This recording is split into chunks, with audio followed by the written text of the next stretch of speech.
Mooks sa Davao. Yes. Davao.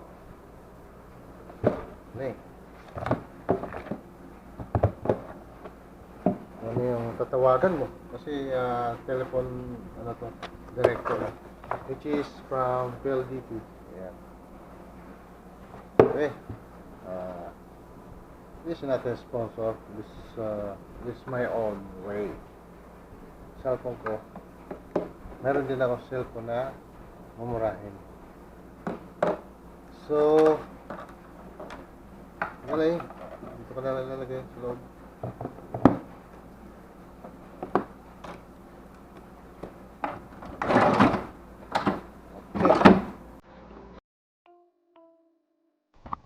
Good morning, guys. Now it's 5:30 in the morning. So, wake up already. Nakakaroon tayo ng sa beach pond. Ayan o. Nakakaroon tayo ng ano doon. Yan. So, kasi maganda eh. Maganda yung place eh. Yung coconut trees. Kaya nakakaroon tayo ng ano doon vlogging coverage. Sarap ng tulog ko, guys. Iba talaga yung ano, iba talaga pag yung maganda yung maganda yung napunta mong room. Talagang na-enjoy ka tutulog. Tapos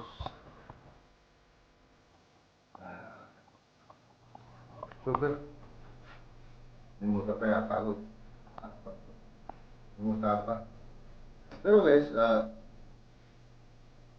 meron ako napuntahan na lugar na siguro may susurprise na ngayon. Ang ganda sa lugar na talaga na kailangan kong akatin area lang. Nandaanan ko lang. So, research ko sa YouTube ko or sa Google ko anong place masyado. Pero, isisip ko talaga. Isisip ko para pupunta ko. Anong meron sa lugar na yun? Ang ganda guys eh, nagkaanak ko lang talaga eh. Pero, di ba eh? So, kamay lang yung ano, wala joke lang. Buhok na yun eh. Diba? Ano lang eh. Sundot-sundot lang ng daliri yung panunuklay. Wala nang gamit-gamit na suklay. So guys, keep watch. Pupunta tayo doon sa beachfront. Okay? So, ito, full gear na ako. So, diretso na.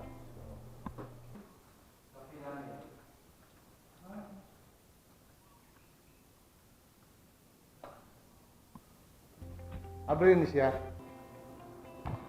So, minsan talaga guys, minsan kailangan talaga natin mag-relax. Yun talaga.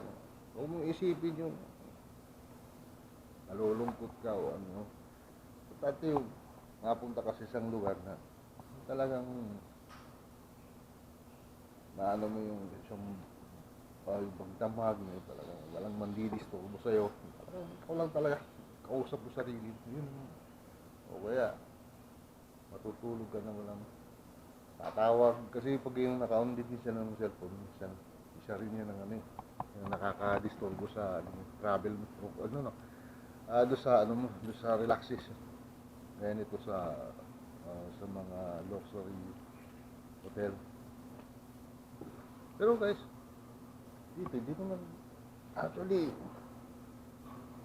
natatawag na ano to, mga suits, mga luxury.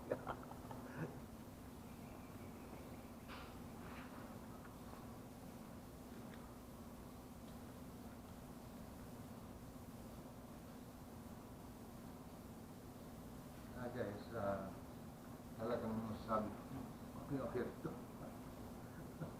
Solo ko yung area, walang tao, hindi pa sila gising. So, enjoy life.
bawat galaw mo dito talagang napakaganda.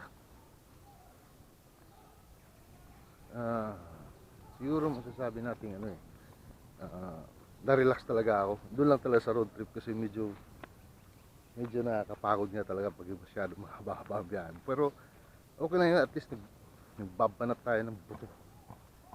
Tsaka laglag lahat guys sa road trip ng pawis ko. So dito tayo. Actually may nagpipish sa kabila eh. Ayun. So enjoy tayo rito ng ay wow, sobra. It's around 6:30 sunrise. Wow, ang tahimik, ang sariwa ng hangin. Wow, suabe.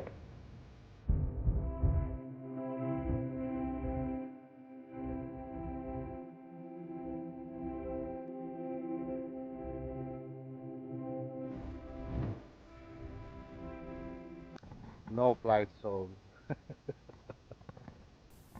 eh, nag-ano ako ng setting tapos may dumaan na aeroplano.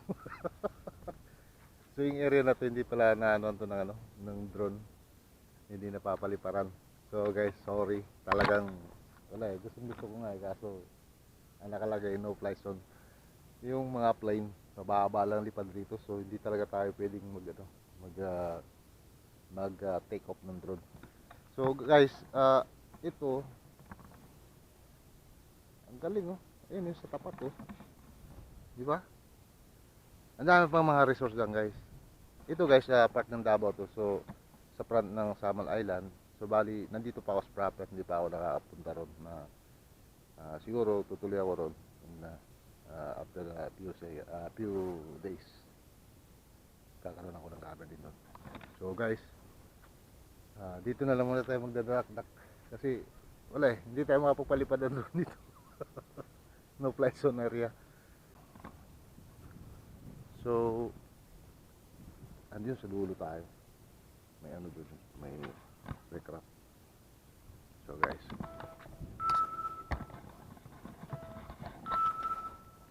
matawag. Hello? Sige. Ano? Sige. Tawag ka na po Trume. Sige. Bye. Cellphone ko guys.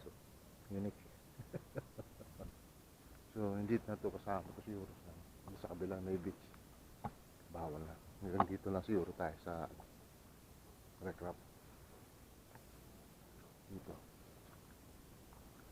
Ayan. Kaya lang hindi ka pwedeng ano kasi pati warak yung ano yung dulo. Tingnan mo yung daan niya, hindi siya allowed siguro na palakad-lakaran dito kasi tingnan mo lit na lang ng dadaanan mo. Patulis yun. Yan o. So ito, parang drainage to na area. So, ganda sa kabila guys. Ano? So, guys, yung ano guys, yung portion ng booking doon sa ano, sa tag nito. Sa Samal, siguro malalaman natin sa ano. Kasi gusto kong dalhin yung motorcycle ko. Kasi ang hirap pag walang service dun guys kasi yung mga vlogger talagang ano kulang daw sa sa transportation. Maghihintay ka daw talaga.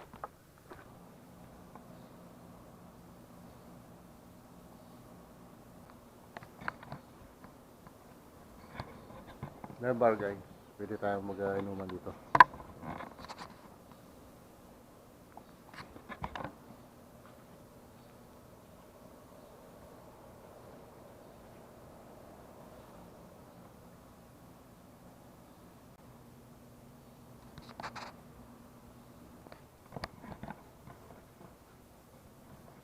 Natawa ko guys kasi pagdating ko pa lang doon sa beach front kanina.